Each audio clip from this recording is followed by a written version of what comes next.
So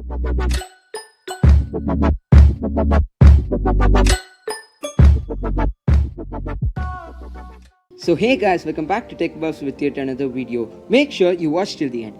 In today's video, we are going to learn how to use Photoshop in any PC or laptop even less than 2 GB of RAM. So without further ado, let us move on to the video. Do check out the description for the link for downloading the Photoshop portable version.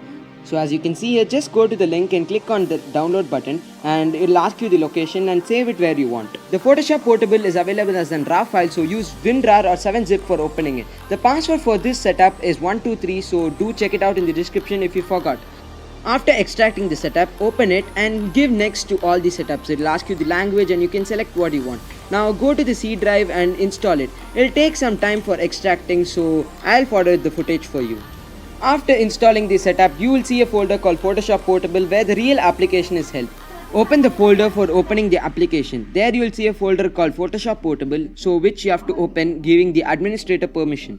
So after opening, you can use the real Photoshop. The only disadvantage about this Photoshop is you can't use the Adobe Media Encoder. But the greatest advantage of it occupies very little amount of space, so you can use the real Photoshop just with 500 MB instead of 3 GB or 4 GB of space. And also, this version of Photoshop Portable can be even used in less than 2 GB of RAM of space. So that's the end of installing Photoshop Portable. So if you have any comments or reviews, do mention it in the comment section.